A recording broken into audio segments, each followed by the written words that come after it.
Que a graça e a paz do Senhor Jesus Cristo esteja sobre todos nós, sobre nossas vidas, nossas famílias, nossa igreja.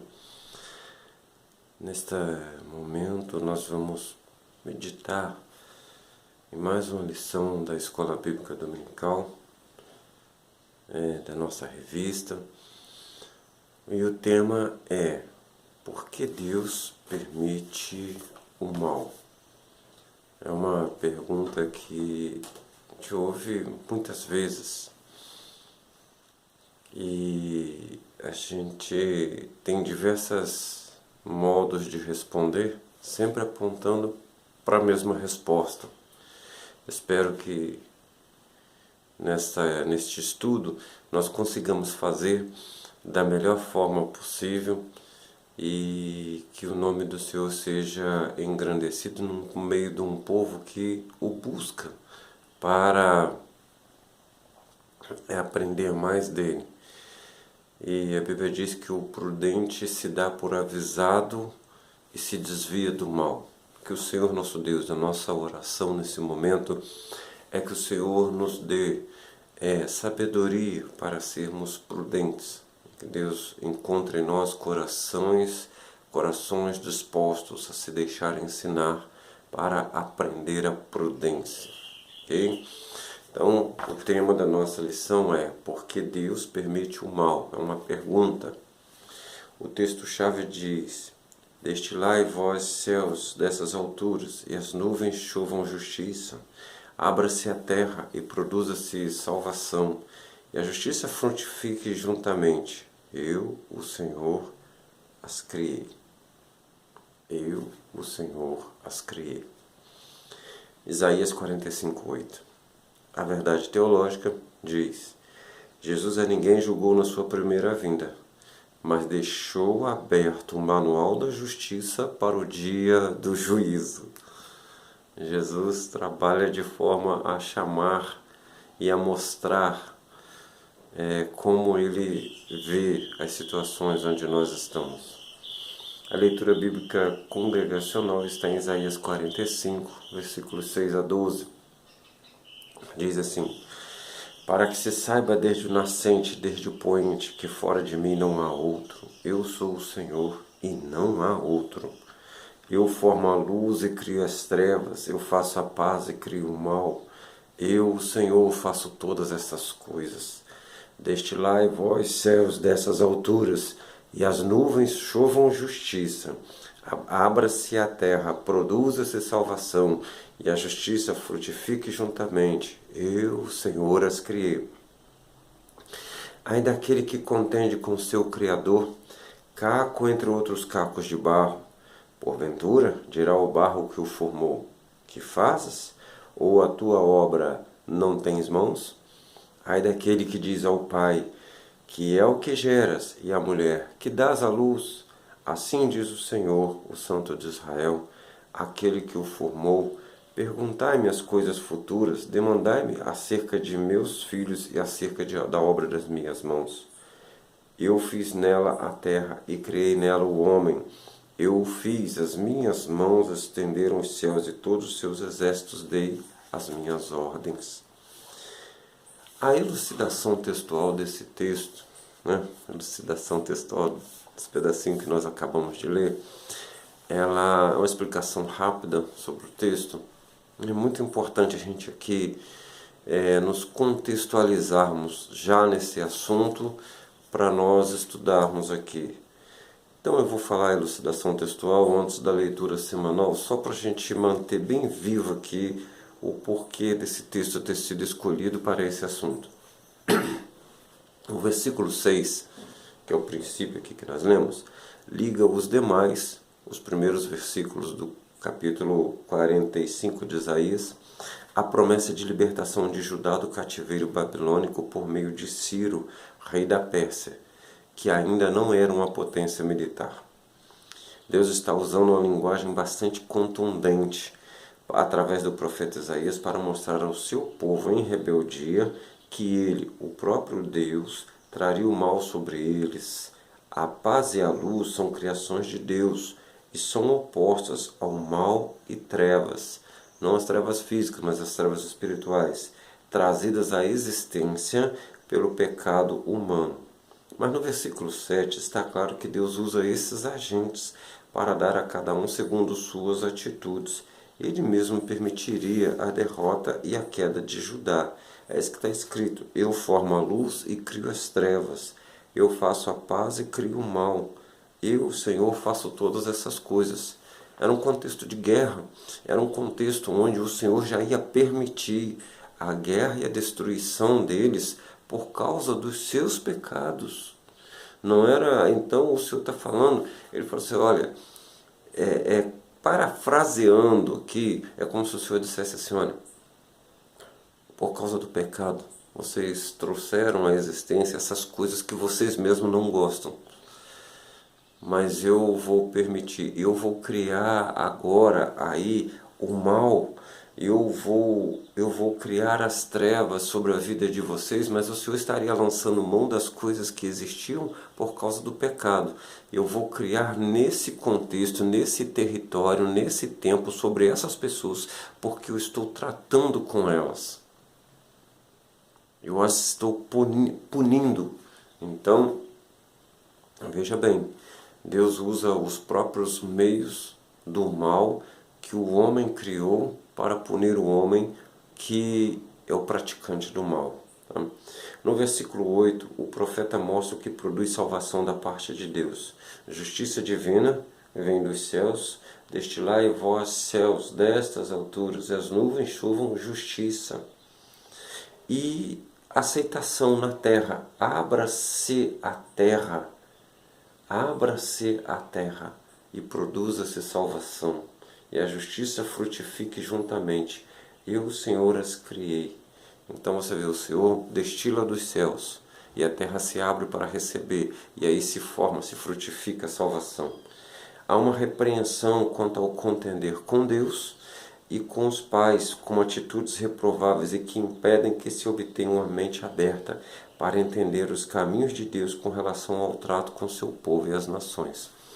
Nós vemos tantas pessoas reclamando, por que eu nasci? Por que meu pai me trouxe a essa terra? Mas ele mesmo vive a vida de uma forma que desagrada a Deus. Ele mesmo vive uma vida sempre tentando cortar caminhos por sendas tortuosas, onde Deus não aprova. E depois ele questiona que o erro foi ele ter nascido e não ele ter vivido mal. O Senhor está falando assim, quem é você para contender com seu pai? Quando você nasce, você tem uma vida toda pela frente. Tá? E é claro, irmãos, nós não estamos aqui falando de contextos sociais, né, como que falando que seja uma construção social a vida que a gente tem. Mas nós temos toda uma vida pela frente porque o Senhor está sempre à disposição. Deus é o Deus que ouve a oração do aflito, do órfão, da viúva, do necessitado. Ainda continua sendo o mesmo Deus. E nós não podemos questionar, para esse início de lição, já vamos deixar aqui, já vamos falar o fim. Não adianta a gente ficar questionando se a gente não faz aquilo que Ele manda fazer. Ele é que é Deus e não eu. Se Deus fala, buscar me encontrareis, tenho buscado. Tenho buscado. O Senhor Deus, Ele criou o homem para viver em sociedade. Então essa sociedade tem que conhecer ao Senhor todos os dias. Então nós devemos ser aqueles que propagam o conhecimento do Senhor na sociedade o tempo todo, se queremos que a sociedade seja uma bênção para as nossas vidas. Nós vamos ler os textos da nossa leitura semanal. O primeiro é 1 Reis 22, 19 ao 23. 1 Reis 22, 19 ao 23. Nós vamos ver vários contextos aí de punição e também de oferta de salvação. Tá? Nós vamos observar que o homem, ele faz coisas que não devia fazer. Diz assim, 22, se eu estou vendo.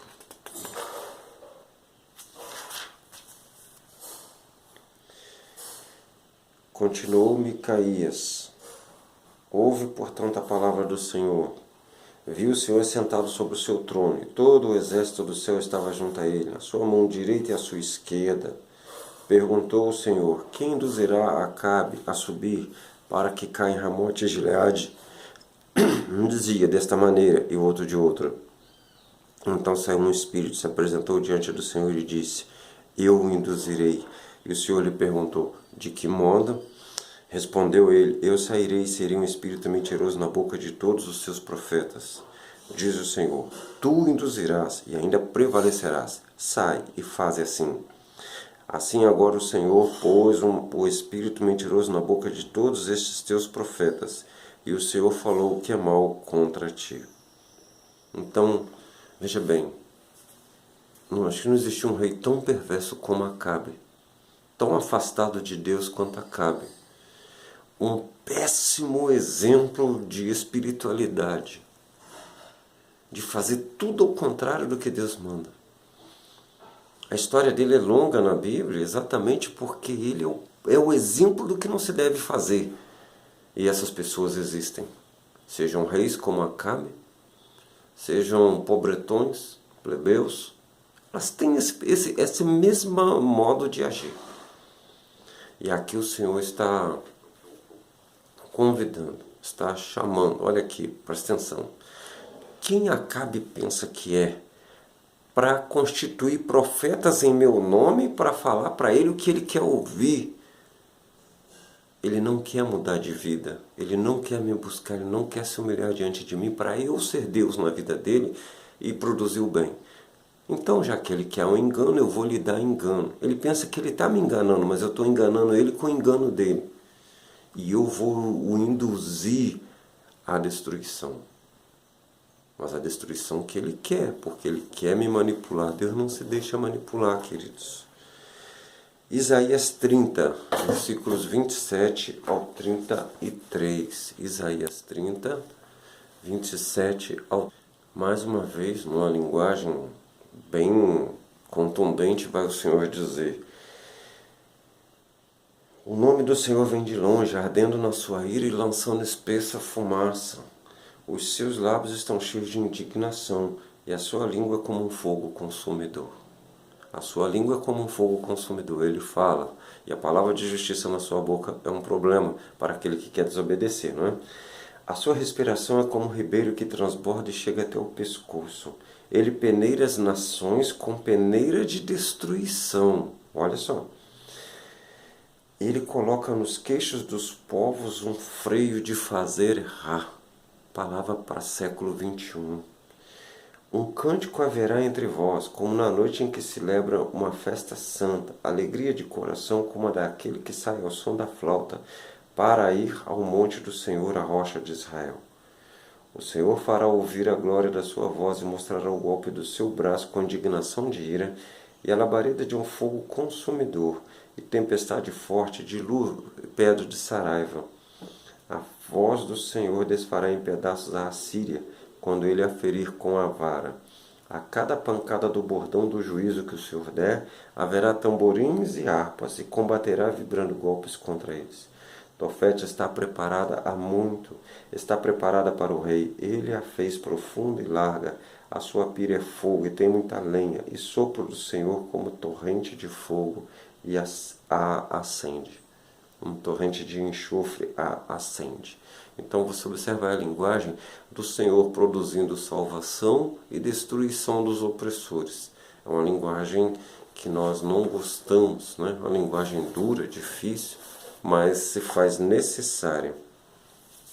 Continuando Isaías 31, de 1 a 3, é a próxima lição, está na quarta-feira, diz assim: ai dos que descem ao Egito a buscar socorro, que se estribam em cavalos e têm confiança em carros, porque são muitos, e nos seus cavaleiros, porque são poderosíssimos, mas não atentam para o Santo de Israel, nem buscam ao Senhor.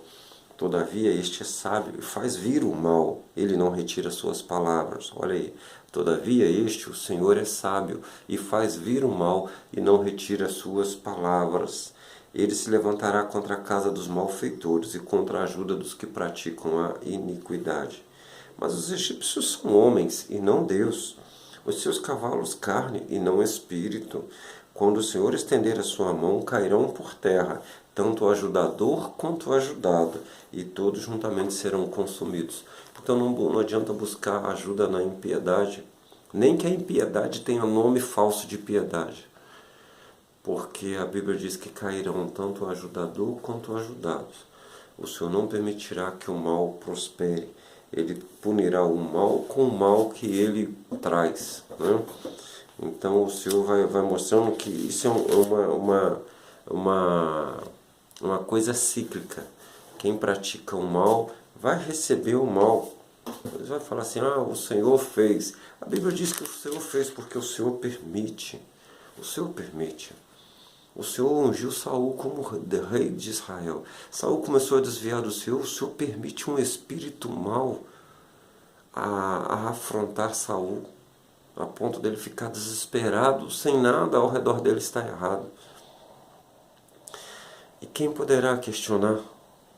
Quem poderá questionar? Pois o espírito mau que eu permiti atuar no mundo que eu vivo, por causa dos meus pecados, ele me odeia. E eu questiono Deus ao invés de questionar o espírito mau. É como se eu estivesse doente e tomasse veneno para sarar, ou parasse de comer. E aí eu questiono o meu corpo. Ora, nós temos que entender que não se resolve o problema cavando um buraco mais fundo. Isaías 45, 18 e 19 diz assim: pois assim diz o Senhor que criou os céus, Ele é Deus. Foi Ele que formou a terra e a fez. Ele a estabeleceu. Ele não a criou para ser vazia, mas a formou para que fosse habitada. Diz Ele, eu sou o Senhor e não há outro. Não falei em segredo, nem em lugar algum escuro da terra. Não disse à descendência de Jacó, buscai-me em vão. Eu sou o Senhor que fala a verdade e anuncio coisas retas. Então, porque elas não são praticadas.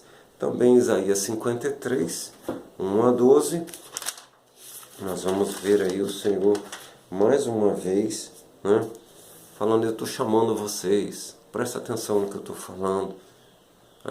Eu sei o caminho onde eu abençoo. Então, ele diz assim, é como se Deus se obrigasse a nos abençoar. Ele se obrigasse a nos abençoar. Basta que nós andemos nos seus preceitos, mas de todo o coração.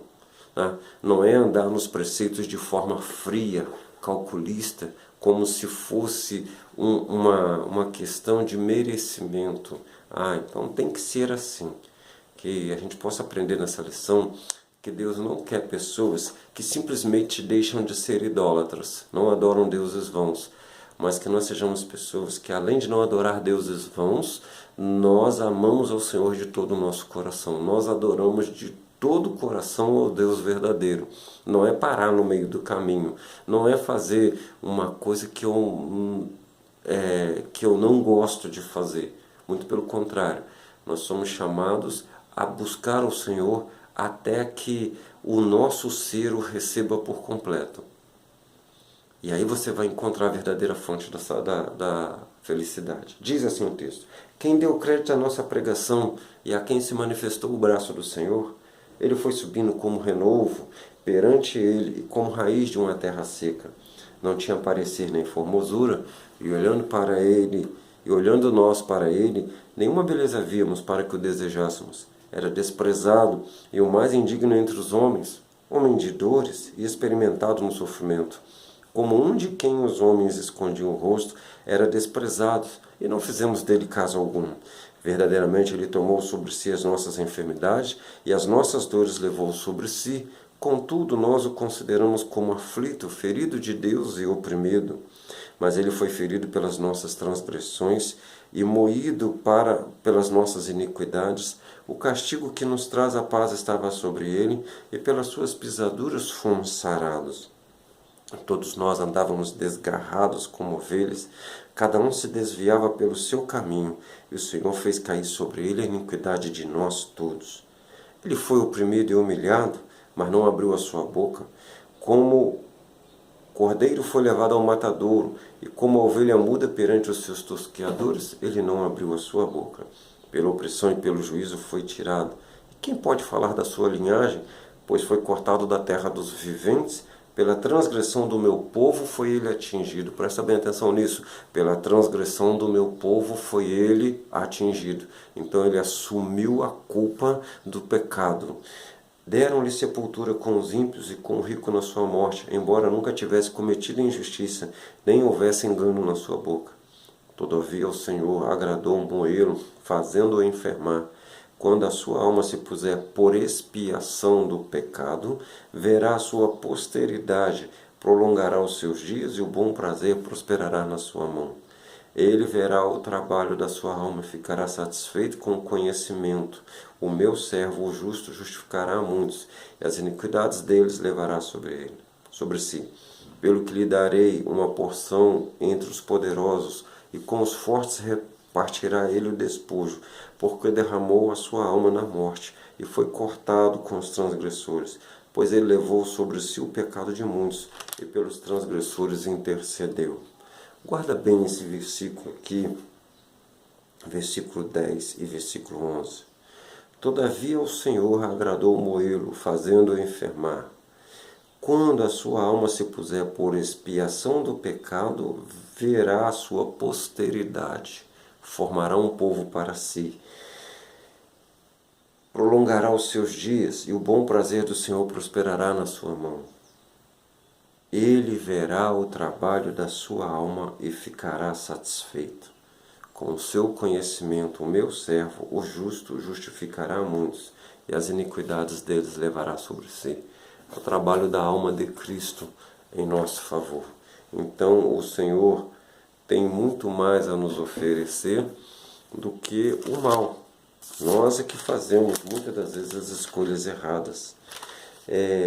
Isaías 61 também, 1 ao 11, o capítulo todo, diz assim: O Espírito do Senhor Deus está sobre mim, porque o Senhor me ungiu para pregar as boas novas aos pobres, enviou-me a restaurar os contritos de coração, a proclamar liberdade aos cativos e abertura de prisão aos presos, a pregoar o ano aceitável do Senhor e o dia da vingança do nosso Deus, a consolar todos os tristes e ordenar acerca dos tristes de Sião que se lhes dê ornamento por cinza, óleo de alegria por tristeza, veste de louvor por espírito angustiado. Eles se chamarão árvores de justiça, plantação do Senhor, para que ele esteja glorificado. Reedificarão as ruínas antigas e restaurarão os lugares há muito devastados, renovarão as cidades arruinadas, devastadas de geração em geração. Estrangeiros apacentarão os vossos rebanhos,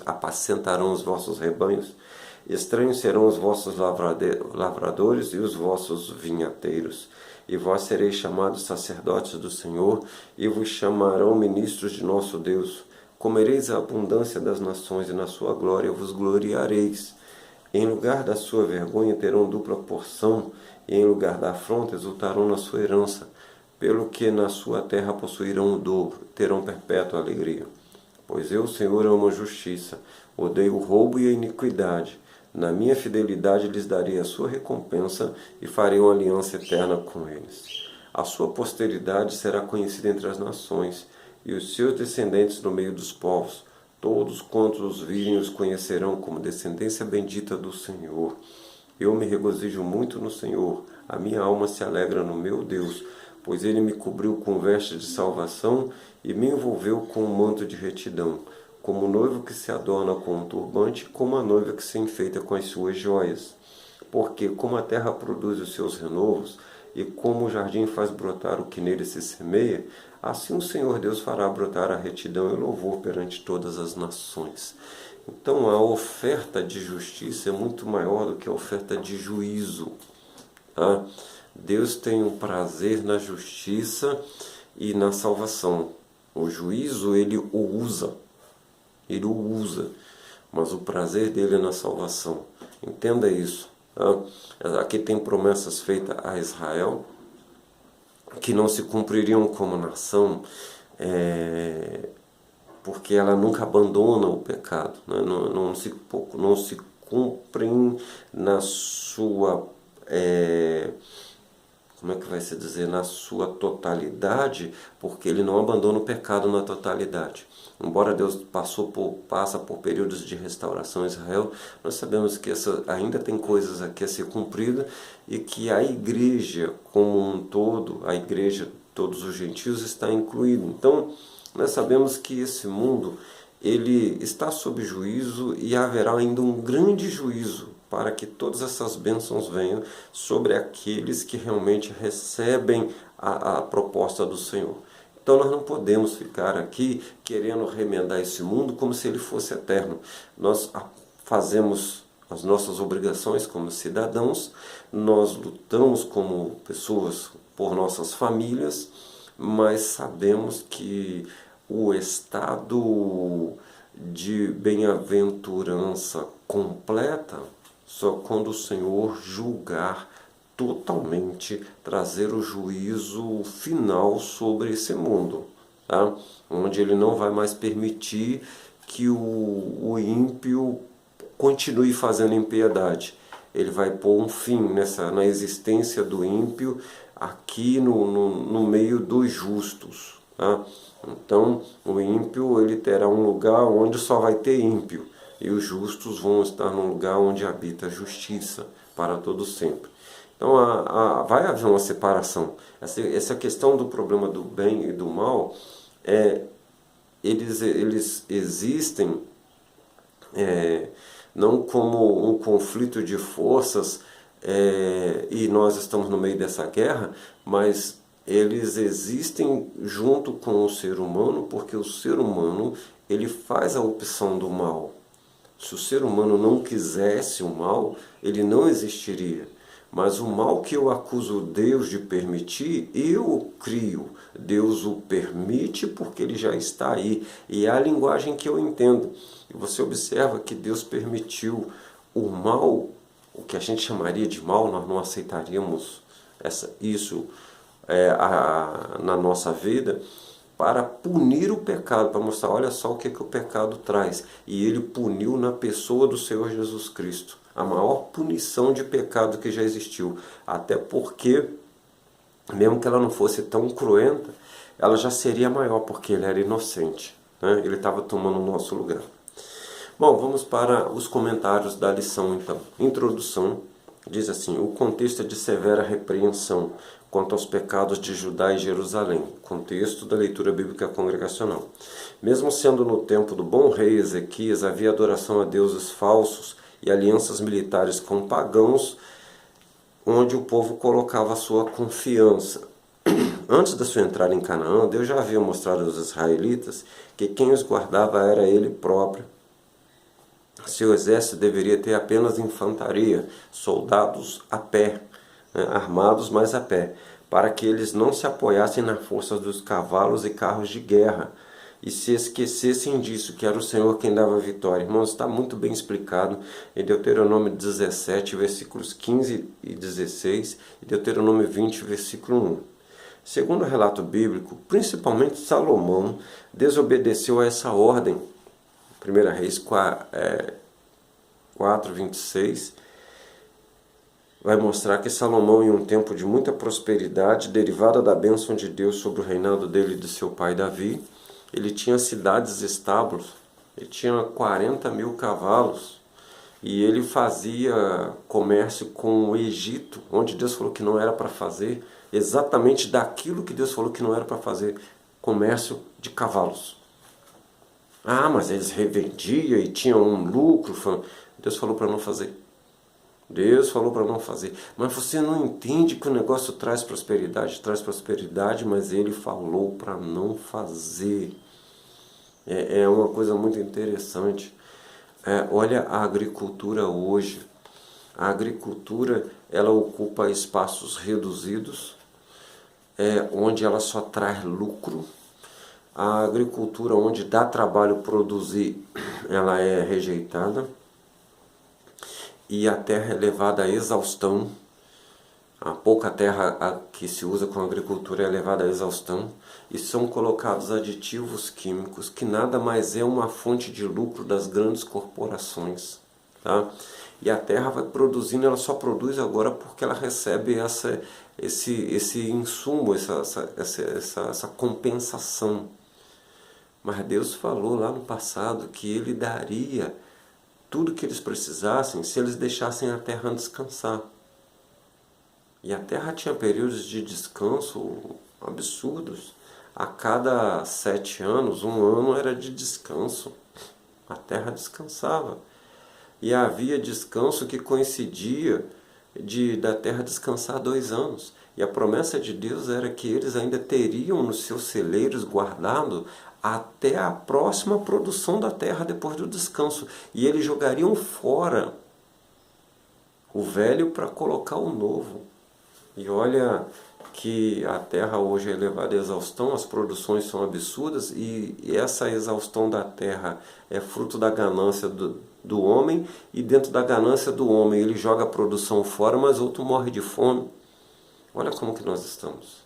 Então você observa que quem produz essas coisas todas é o ser humano, tá?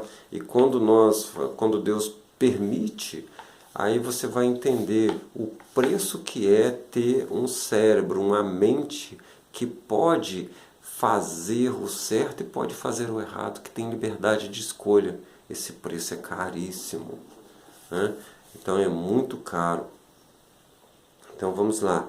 A perda da confiança em Deus em tempos de abastança parece ter trazido a busca de socorro nos novos meios de proteção. Aí vamos gastar mais, né? Mas Israel havia sido dividido em 2 reinos rivais, com consequente diminuição também do exército, que agora foi dividido. Já não havia tantos cavalos e carros para se apoiarem, porque se dividiram em 2 países. A solução foi fazer alianças com antigos inimigos pagãos, para tentar vencer os atuais inimigos, também pagãos. Essas alianças envolviam casamentos mistos, que eram proibidos por Deus na lei de Moisés. Então, 2 reis que são inimigos, potenciais inimigos, um casa com a filha do outro, por exemplo. E aí, por causa disso, eles param de guerrear, vão ter transações comerciais, mas também há uma aceitação dos deuses um do outro. Então, se o Deus do Egito aceita o Deus de Israel, mas vai aceitar como muitos dizem que aceita, é mais um Deus no meio dos deuses, e nosso Deus só aceita 100%. Ele não aceita ser o melhor Deus no meio dos outros deuses. E daí também os deuses do Egito vão vir para dentro de Israel.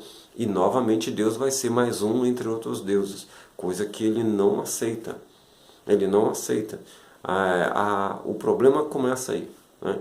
Com a absorção de adorações espúrias, a criação de deuses no lugar de Deus. Então, não vai dar certo. Já está até aqui, né, a aceitação de deuses estranhos a Israel e acordos comerciais. Como o Deus de Israel vê isso? Ele envia seus mensageiros para avisar que há um desvio. Ele é soberano sobre a história humana, mesmo que seja uma história de pecado e rebelião contra ele. E ele determina o castigo, mas também deixa a porta da redenção sempre aberta. Deus determina um castigo, mas ele está sempre pronto a perdoar, tá? O fato dele castigar já não implica um perdão automático. O castigo é uma forma graciosa de Deus de me chamar para o arrependimento. Só após o arrependimento e o abandono do mal é que então o pecado é perdoado e tempos de refrigério vêm da parte do Senhor. Ponto 1. Deus envia mensageiros. Para que não haja injustiça e para alertar os seres humanos, Deus sempre estabelece uma aliança e envia pessoas que podem ser simples leitores de sua palavra e observadores do mundo ao redor, como Esdras e Neemias. Simples leitores de sua palavra, observadores do mundo ao seu redor, como Esdras e Neemias. Como você pode ser hoje, é o mínimo que você pode ser e já é muito, tá? Ou profetas especialmente dotados de capacidade espiritual para transmitir as palavras de Noé. As palavras de Deus. Noé é chamado pregoeiro da justiça num tempo onde não havia lei escrita. Mas o bem e o mal, que só podiam ser classificados assim diante de Deus, já estavam na consciência humana. Está em 2 Pedro 2,5, que fala sobre Noé, nesse contexto. No início do reinado de Jeroboão, sobre o recém-inaugurado Reino do Norte, Reino de Israel, onde Deus lhe deu a posse e proteção, mesmo sem merecer ser rei, não nasceu numa família real, mas Deus lhe chama, ele promove uma apostasia absurda para rivalidar com o culto instituído pelo mesmo Deus em Jerusalém. Isso está em 1 Reis 12, 25 a 31. Esse homem, Jeroboão, foi chamado por Deus, e Deus rachou o país de Israel, deu a maior parte para ele e falou: estou rachando por causa dos pecados do meu povo. Me abandonaram. Então, olha, estou te dando isso aqui por causa dos pecados dele. Fica implícito o quê? Eu tenho que voltar a Deus de todo o coração, senão vai acontecer coisa pior. Mas o que ele faz? Está aí em 1 Reis 12, 25 a 31. Ele institui um culto rival. O verdadeiro culto já estava sendo abandonado e ele institui mais um, dentro do mesmo contexto de idolatria. Cavou a sepultura.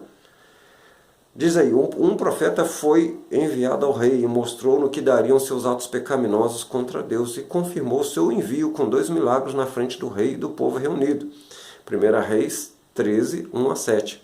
O profeta de Deus que veio de Judá, um homem que Deus chamou, chegou lá e profetizou e falou: ó, vai nascer um rei chamado Josias, que vai queimar os ossos dos seus sacerdotes, vai sacrificar os sacerdotes desses altares aí, em cima desses altares.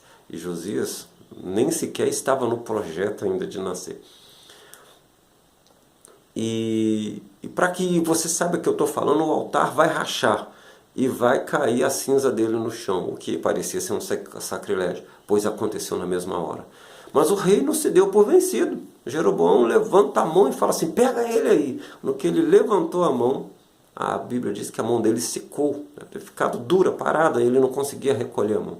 E ele pede ao homem que orasse por ele. O profeta orou, o seu braço sarou, sua mão sarou. Jeroboão se arrependeu? Não. Ele só não mandou matar o homem ali na hora. Mas os pecados continuaram. O que o homem veio fazer não foi, ele não matou o homem, não prendeu o homem, mas o que ele veio falar da parte de Deus não foi recebido. Coitado do profeta, eu não posso aqui falar isso, assim com todas as letras, mas me entenda, se ele matasse o homem, depois caísse em si, chorasse com Deus, Deus ia perdoar. Mas não, ele não matou o homem, mas não obedeceu às palavras. Fala para nós, quantos Jeroboões nós temos assentados nos bancos da igreja? Quantas pessoas agem desse jeito? Quantas pessoas pedem para nós, orem por mim? A gente ora, mas eles não aceitam as palavras de Deus na nossa boca. Eles aceitam as bênçãos, o agir de Deus em favor da vida física, da vida natural, mas não a palavra, para se voltar ao Senhor de todo o coração. A história da redenção, sobreposta à história do povo israelita, mostra que Deus tem um propósito de recondução dos seres humanos a si, como sendo Ele a fonte da vida tão necessária e desejada por eles, e, para isso, está sempre propondo correções de rota. Jeremias 35:15, volta, Deus sempre está chamando, volta, uma vez que as ações sempre trarão as consequências. Essa foi a tarefa dos profetas no Antigo Testamento, que trabalharam nesse terreno inóspito do coração do povo, até o tempo de João Batista, que foi o último dos profetas da dispensação anterior, do modo de Deus agir, onde havia os profetas que falavam a palavra do Senhor e foram escritas como palavra de Deus, inspirada por Deus para ser registrada e sendo palavra de Deus para todas as gerações. Hoje nós temos os que têm dons de profecia, que é um pouco diferente, mas tem que ser avaliada pela palavra escrita, inclusive a dos profetas do passado. Mudou esse modo de Deus agir, mas continua Deus chamando. Essa lista é longa e mostra profetas bem-sucedidos, entre aspas, como Natã e Gade, que trabalharam ao lado do piedoso rei Davi. Deve ser bom, ser profeta no palácio, poder viver e entrar a hora que quiser no palácio, e o rei é crente.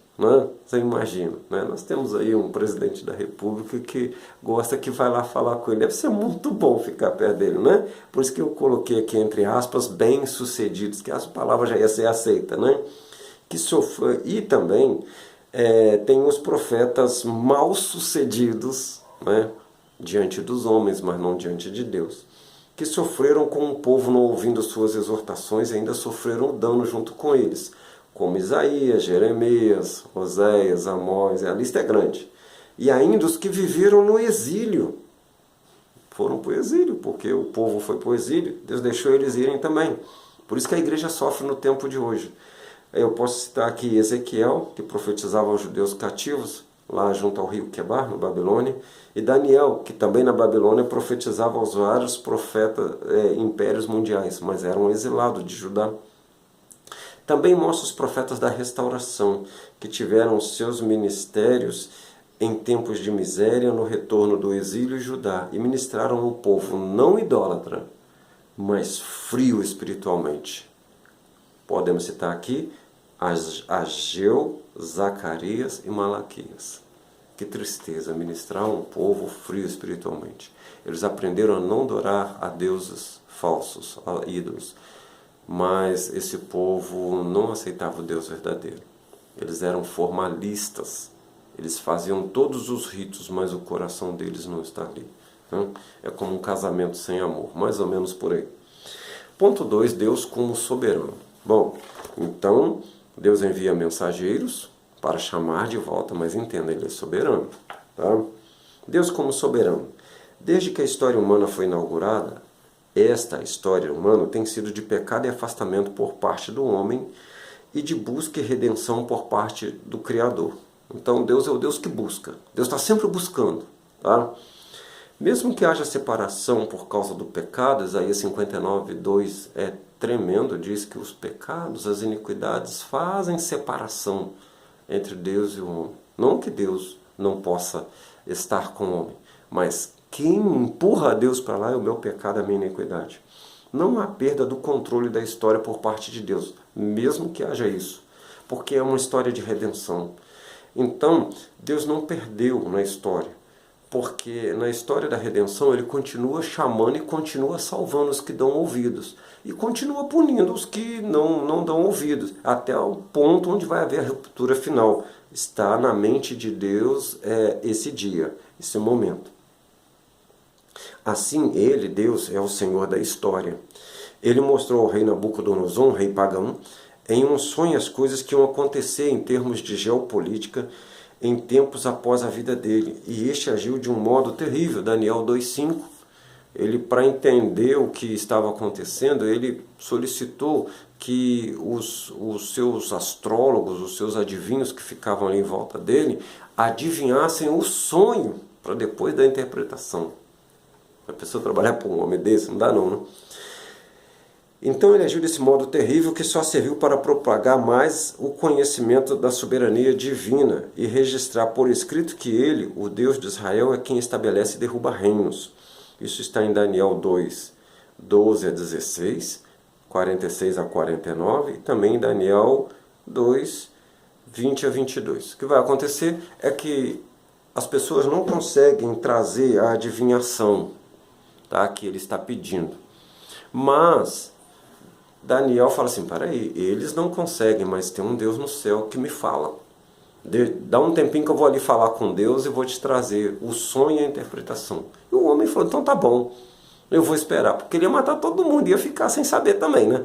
Então ele espera Daniel, e Deus revela a Daniel. E nisso que Deus revela a Daniel, Deus fala com o rei. E falando com o rei então concorda, era isso mesmo, o sonho, então ele também vai aceitar a interpretação e vai adorar a Deus. E isso ficou registrado. Então o nome de Deus foi ainda mais engrandecido. Isso mostra que Deus está no controle, mesmo quando existem pagãos em lugares de eminência. Deus está no controle de eminência, que está acima, governando, tá? Deus avisa a Abrão sobre o futuro de sua posteridade com detalhes de tempos e movimentações sociais. Tá? Gênesis 15, versículos 12 a 16. E no devido tempo ele julga Faraó, do Império do Egito, mostrando seu controle sobre o Império humano. Está em Êxodo 9, 13 a 16. Ele leva Israel para Canaã e destrói as nações que lá existiam por causa de suas iniquidades cometidas antes do chamado de Abrão, que é aquele famoso chamado que nós falamos muito nas nossas reuniões, Gênesis 12, 1 a 3. E durante a permanência dos descendentes de Jacó no Egito por cerca de 400 anos. Então olha só o que o texto vai nos dizer. Houve um tempo de espera para arrependimento por parte dos cananeus, e isso não aconteceu. Foram expulsos os cananeus por um povo menor e menos preparados para a guerra, o povo de Israel, por causa de um ato soberano de Deus. Então, a entrada de Israel em Canaã era o cumprimento da promessa de Deus para Israel, mas também era uma punição para os povos daquela terra. Porque Abrão viveu no meio deles. Abrão falava com reis, com governadores. Eles eram para conhecer o Deus de Abrão, mas não quiseram. Deus deu a eles 400 anos para eles se arrependerem. E eles nunca aceitaram a palavra falada pelo Abrão. Séculos mais tarde aconteceu um movimento inverso. Olha só que loucura. Deus permitiu que a Assíria levasse Israel, o reino do norte, cativo. Está em 2 Reis 17, 5 e 6. Pelos mesmos motivos que eles herdaram a terra dos cananeus. Explicado aí nos versículos 7 a 24. E Judá, o reino do sul, é levado cativo para a Babilônia por Nabucodonosor. Isso está em 2 Crônicas 36, 17 ao 20. O motivo, venho explicando antes, está em 2 Crônicas 36 também, 12 ao 16. As mesmas coisas. Tá? Eles entraram por causa do pecado. Deus expulsou as nações. Agora as nações vieram e levaram eles cativos por causa dos seus pecados. E ainda deixou a terra deserta. Olha só. Não importa a força de um homem ou de um exército. Todos são chamados, são controlados por Deus para fazer levar a cabo seus desígnios. Está em 2 Reis 19, 28 e do 32 ao 34. Ele controla os tempos e os movimentos das sociedades humanas e as está levando para o cumprimento de sua vontade ainda desconhecida, por não haver vontade de o conhecer. Então Isaías 45, 15 a 16 vai mostrar isso. Deus é um Deus que se esconde. Ele se esconde por quê? Porque eu só consigo vê-lo se eu for limpo de coração, tiver as mãos puras. Então, se eu não sou, ele está oculto. Embora ele está me vendo, a glória dele preenche toda a terra, mas está numa dimensão que eu não vejo se eu for um injusto. Eu só consigo enxergar o juízo de Deus. Parece que eu enxergo uma inoperância de Deus. Embora Deus não é inoperante. Queridos, Deus quando castiga, castiga com um propósito. Ponto 3. Este subtítulo, Deus castiga com um propósito, é difícil de explicar, uma vez que a cristandade está saturada com um evangelho de graça, tudo de graça, tá? Lá vão ter, onde o favor de Deus concernente ao perdão dos pecados e a remoção do poder do pecado para a condenação, é o evangelho da graça, a graça oferecida de Deus, está sendo entendido como uma permissão para pecar mais. O pecado em nome de Deus, eu tenho para mim, que é mais perigoso, traz em si maior condenação do que o pecado feito de forma ignorante ou que seja arrogante, mas onde eu assumo que eu que estou fazendo. Tem um pecado que ele cresceu muito, que é o pecado em nome de Deus. Onde se faz o que Deus não falou para não fazer, em nome de Deus. Onde se fala em nome de Deus o que Deus não falou. E isso tem trazido uma revolta, né? Deus tem ficado inquieto no seu trono, se é que eu posso usar essa linguagem. E me entenda, não tem um único culpado nisso. Tá? Todos são culpados. Quem faz isso e quem aprova. Está em Jeremias, fala sobre isso, Romanos, a carta de Paulo aos Romanos fala sobre isso. Não é só problema quem faz, é também quem aprova.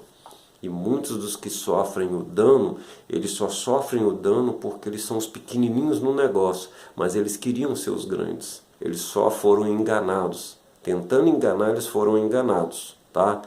Eles queriam enganar, mas eles não deram conta do recado e acabaram sendo enganados. Então, queridos, vamos lá. Esse entendimento faz com que a santidade não seja buscada, mas reinterpretada para as formas do século atual.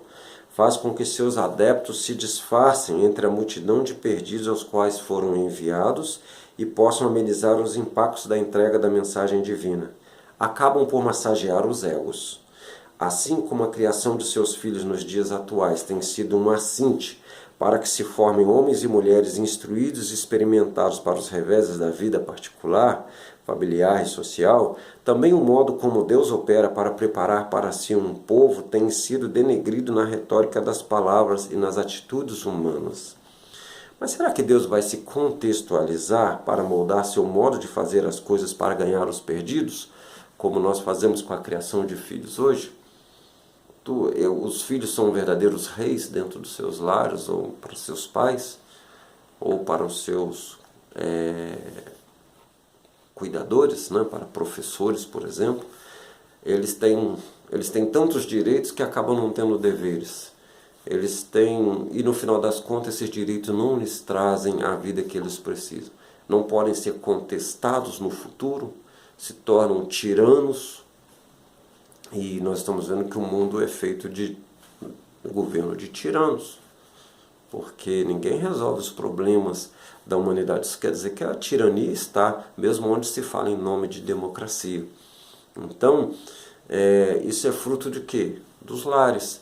E será que Deus ele vai se contextualizar? Falar, não está dando certo a minha palavra, o meu modo exigente de ser, eu vou mudar a minha palavra porque senão eu não consigo trazer o coração dos homens para mim.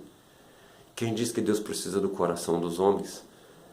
Ele os ama. Mas no céu o que vai permanecer é o amor. E amor é uma coisa que tem que haver reciprocidade. Amor sem reciprocidade vai acabar num beco sem saída. Então Deus é a fonte de todo amor.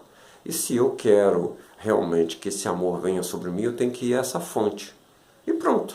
Senão, o outro lado vai vir a reboque. Não adianta.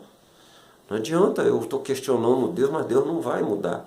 Se nós pudermos falar nessa linguagem, ele chegou aqui primeiro. Por que ele que tem que mudar? Ele está em minoria? Não, ele não está em minoria.